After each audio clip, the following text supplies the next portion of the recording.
Olá, caros colegas, professores e tutores. Nesse vídeo, eu vou conversar um pouquinho com vocês a respeito do tema Sistema Cartesiano. Eu sou professor de matemática e eu utilizei essa apresentação em uma aula com minha turma de nono ano. A ferramenta digital que eu estou utilizando para fazer a gravação desse vídeo é o software UCAM. Dá para ser baixado gratuitamente e eu achei uma ferramenta bastante interessante, em especial nesse contexto de aulas remotas, em que a maioria dos professores está aí gravando os seus vídeos, e essa é uma forma bem dinâmica de se fazer isso, pois além de apresentar a tela do computador, também tem a possibilidade de aparecer uma caixa com a imagem do professor, né? Para que o aluno também tenha essa interação, digamos assim. Essa visão do professor enquanto está lá dando aula. Não é só o slide, ou seja, o que for, apenas na tela, né? Então vamos lá falar sobre esse assunto, o sistema cartesiano. Então, uma ideia intuitiva antes da gente falar propriamente dessa definição seria falar a respeito de localização. Em nosso dia a dia, nós temos as mais diversas situações em que a gente tem que localizar determinada coisa através de informações, não é?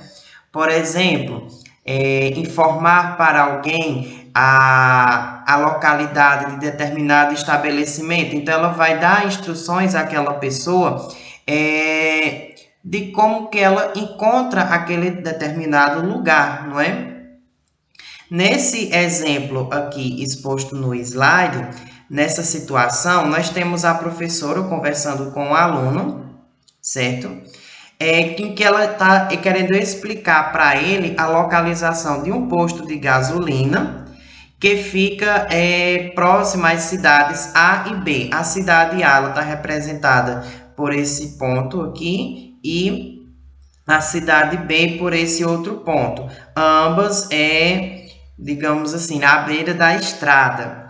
Ela informa para o aluno que esse posto de gasolina está a 40 quilômetros da cidade B. Só que aí, no caso, somente essa informação dela não é suficiente para se determinar a localização desse posto de gasolina, pois pode ser 40 quilômetros à esquerda ou 40 quilômetros à direita.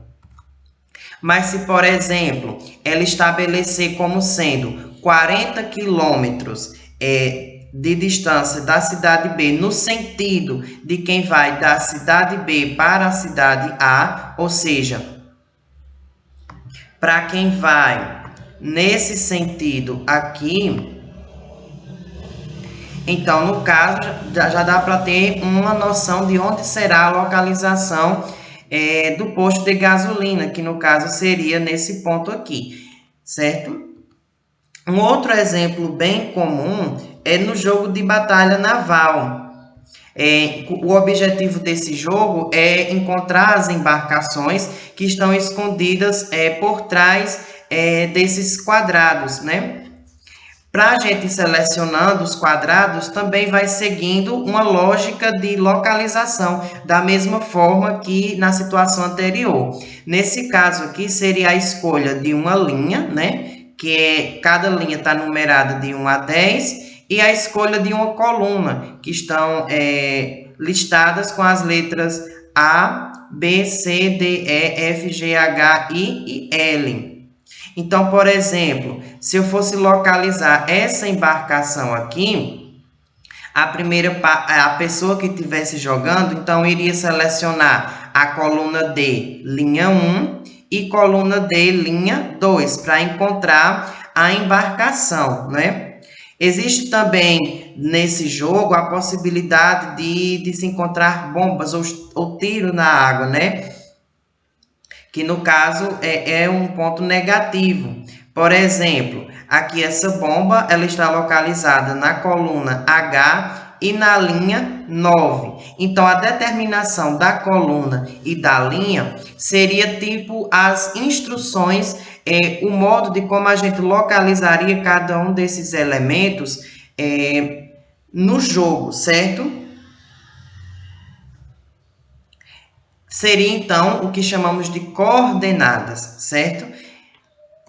Um outro exemplo aqui, nessa situação, nós temos representada a planta de uma sala de aula, em que as carteiras elas estão dispostas dessa maneira. Então, nós temos as colunas A, B, C, D e E as linhas 1, 2, 3, 4 e 5.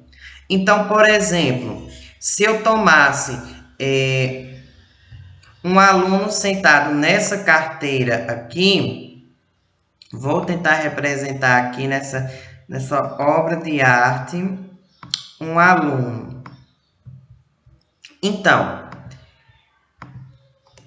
se a gente fosse seguir esse sistema de orientação, não é?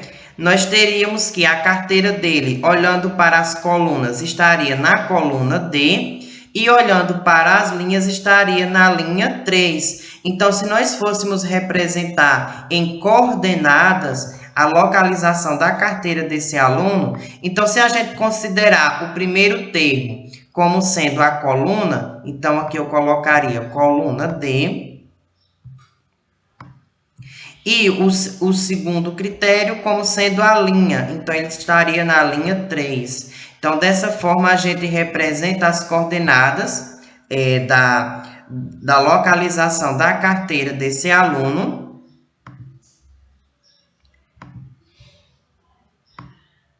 Isso seria representado por esse par ordenado. É par ordenado justamente porque dois elementos que estão seguindo uma ordem, né? Primeiro a coluna e depois a linha. Tanto que seria diferente se eu colocasse primeiro 3 e depois o D. Então, seriam informações diferentes. Vamos continuar aqui. Então, em matemática, nós também temos um sistema de localização de pontos no plano, que é chamado de sistema cartesiano, certo? Ele tem esse nome em homenagem ao matemático René Descartes. O sistema cartesiano tem um sistema de localização bem semelhante àquelas da situação das carteiras e do jogo de batalha naval.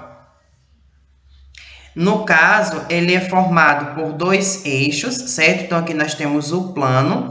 Esse plano, ele é cortado, digamos assim, cruzado por dois eixos. O eixo X, que é chamado eixo das abscissas, e o eixo Y, que é esse vertical, chamado eixo das ordenadas.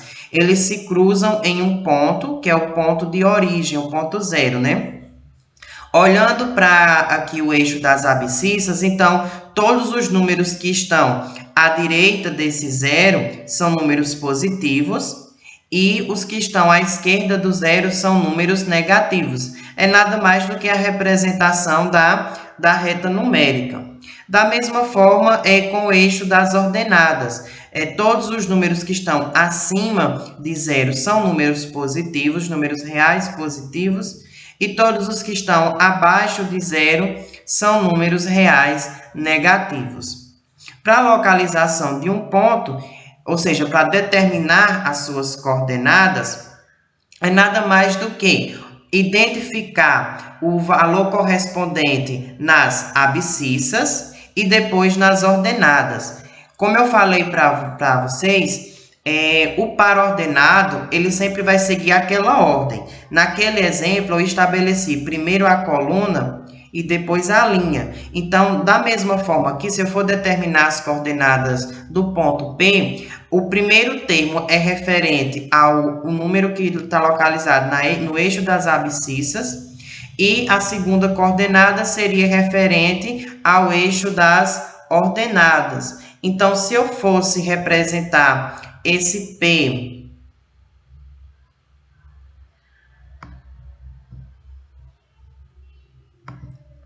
Se eu fosse representar esse P por um par ordenado, então eu teria o primeiro valor referente ao eixo das abscissas, 3, e o segundo valor referente ao eixo das ordenadas, 4. Então, aqui seria o par ordenado referente ao ponto P. Isso é o que nós chamamos de sistema cartesiano ou plano cartesiano. Esse plano cartesiano, ele é dividido em partes, certo? Então, os pontos que estão localizados nessa parte é o primeiro quadrante, porque a gente pode notar que quando as duas retas se cruzam, elas dividem a região em 4 partes. Então, essa primeira parte é referente ao primeiro quadrante. Os pontos que estão localizados nesse primeiro quadrante, tanto o referente a x, a y, ou seja, o do eixo das abscissas e o do eixo das ordenadas, todos são positivos, certo?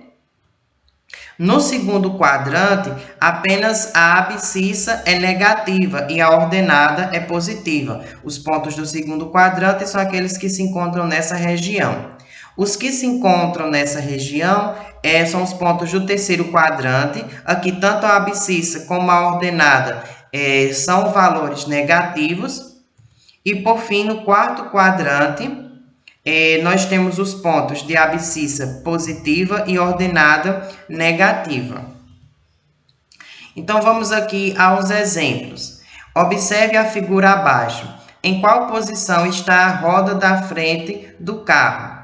Então, do mesmo jeito, observando as opções, então percebemos que a ordem para se determinar essa localização é primeiro identificar a coluna e depois a linha.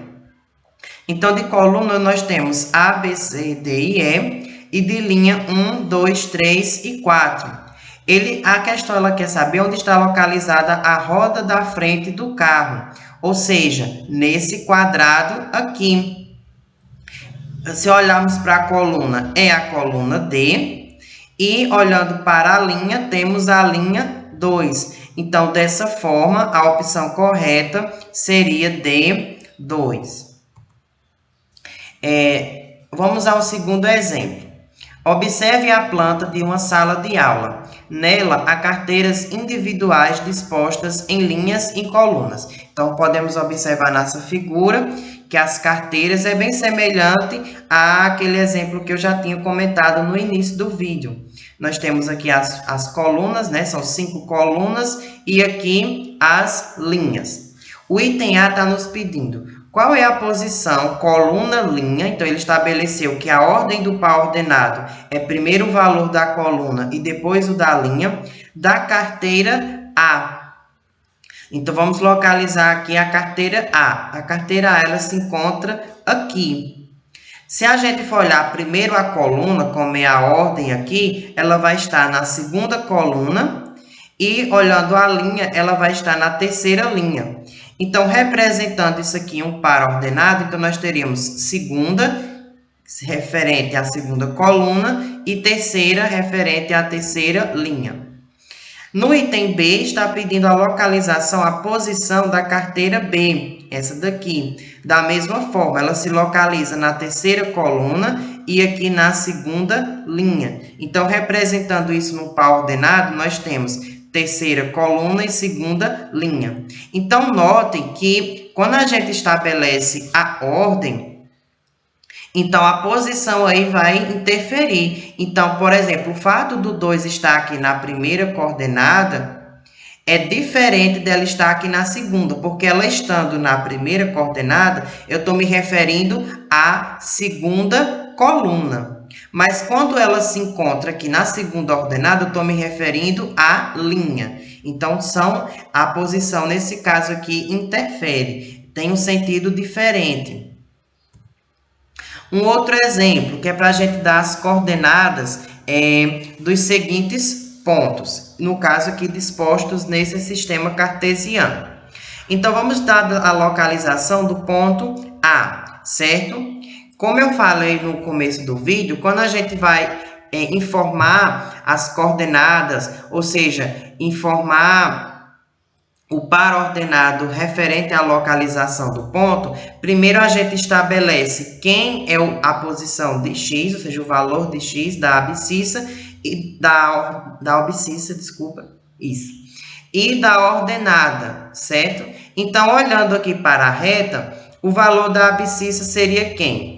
Contando aqui os tracinhos, seriam 1, 2, 3, 4 e 5. E o valor da abscissa, 1, 2, 3, 4 e 5. Ambos positivos, porque o 5 está depois do que seria o 0, né? Já que elas se cruzam no ponto para x igual a 0.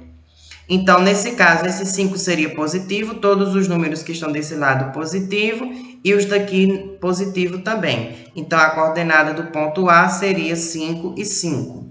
O ponto B, tá aqui o ponto B.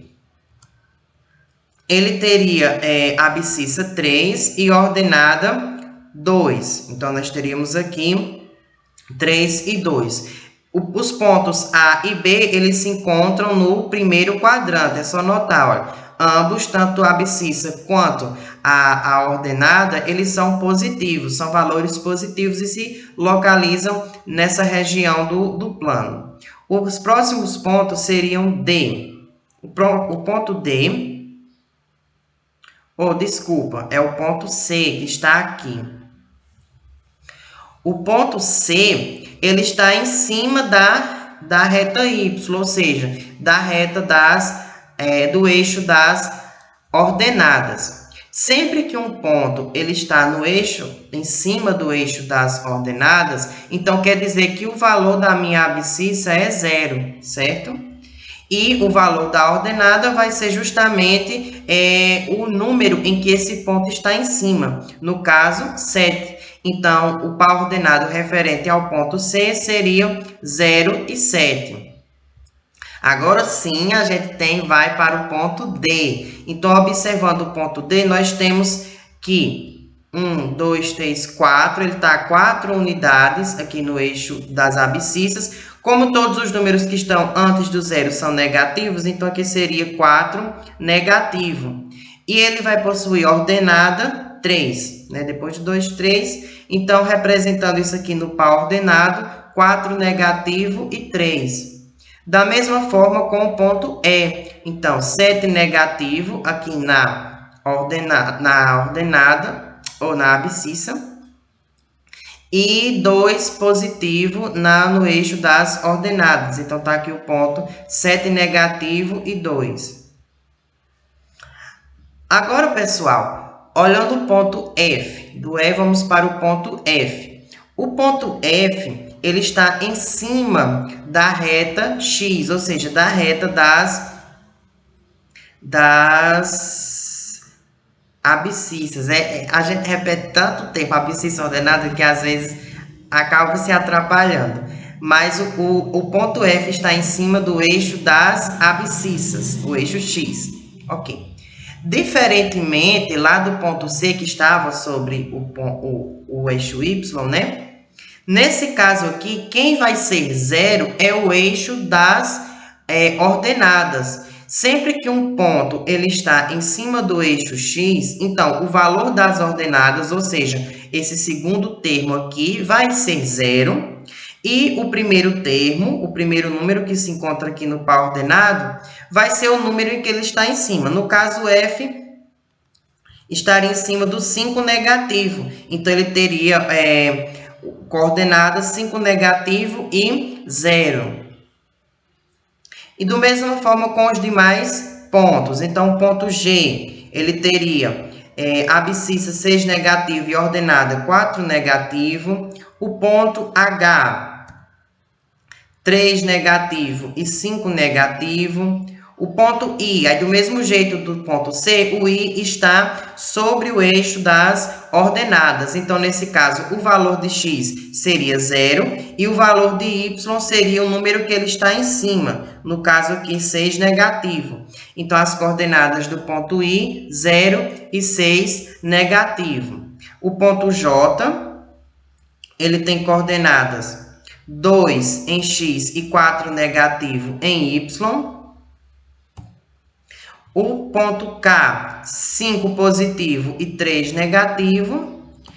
E, por fim, o ponto L, que está sobre o eixo X das abscissas. Aí, do mesmo jeito, quando o ponto está em cima do eixo das abscissas, então, o valor dela vai ser o número que ela está em cima, o valor de X, e o valor de Y seria igual a 0.